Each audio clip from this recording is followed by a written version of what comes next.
I'm always looking at sound as a way of enhancing the player's experience by providing them another channel of information.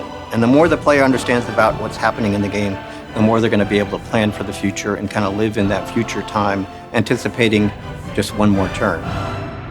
Making games is a team effort. We need artists, we need programmers, we need me as a designer. One of the roles that are very important is our sound department, our sound people, our music people. I've worked on many games in my career, and I've yet to find one that has matched the level of care, dedication, and hard work that goes into creating a soundtrack like we do for our Civilization titles. Our composers go through great lengths to make sure that there's authentic melodies, themes, and instruments that are used on these tracks. We work with the narrative team closely if we ever need more help on the research. And it makes sense. We have a bunch of historians working on this franchise. Why not utilize their help for things like sound?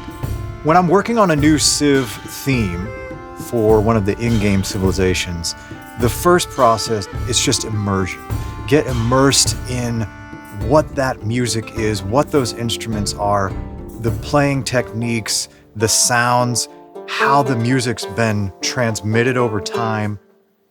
Every piece is based on an actual folk tune or an antiquity piece or a traditional piece, because just like the art, we're trying to bring the same culturally accurate feel to the music. Because we're trying to make sure each civilization has its own sound and has the sound that came from that time period, from that culture, so that it's unique in the context of the game and also an accurate representation. The composers have gone in and created a narrative. There's a story. When you listen to the French piece, there's a story about I'm sitting outside and I'm listening to someone play, and then I'm now moving through Paris and hearing something else. So it's really neat to see how we've been able to weave this story together. This is really the first time where we've had themes that are locked to a specific time period. When I was researching, some professors found a piece of pottery from ancient Greece, and when they translated the pottery, it was a hymn.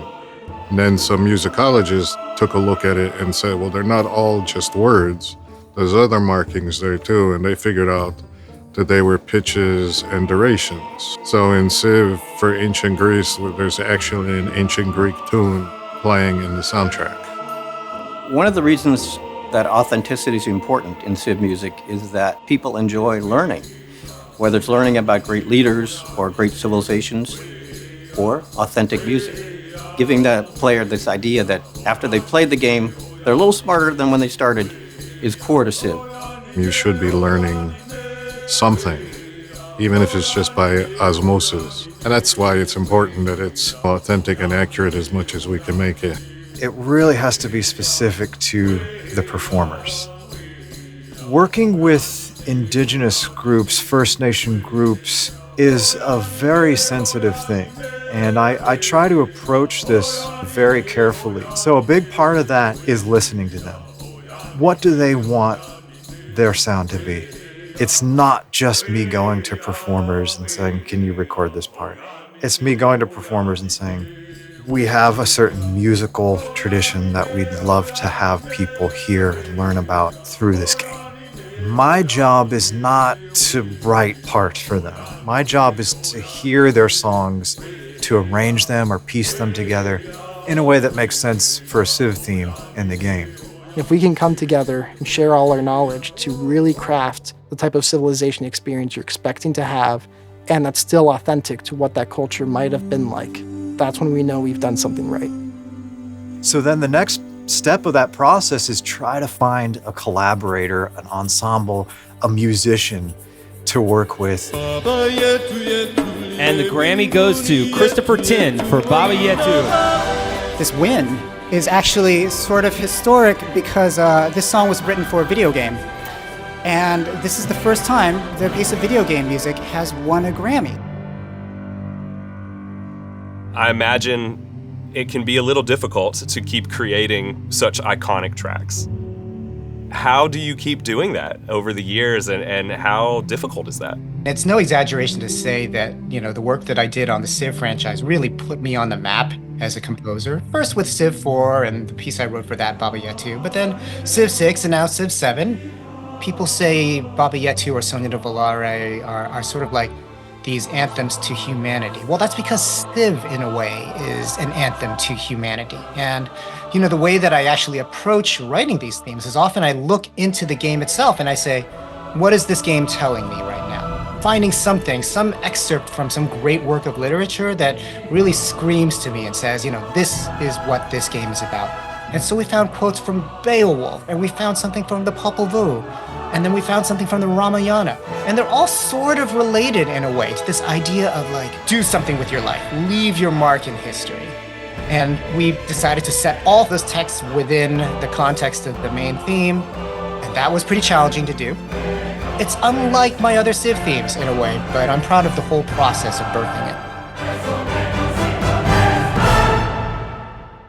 So for 7, when we were deciding the mix of the music, I argued to have it a little louder in general to make sure it was prominent.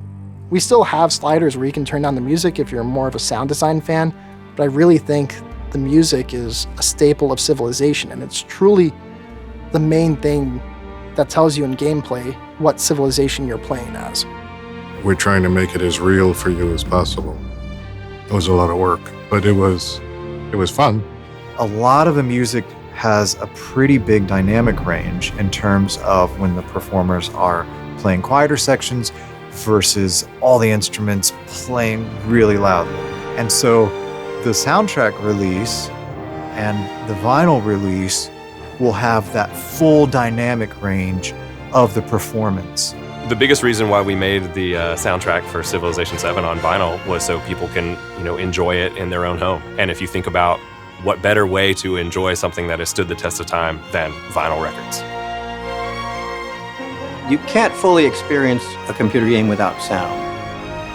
And you can't really tell the story of a civilization without music.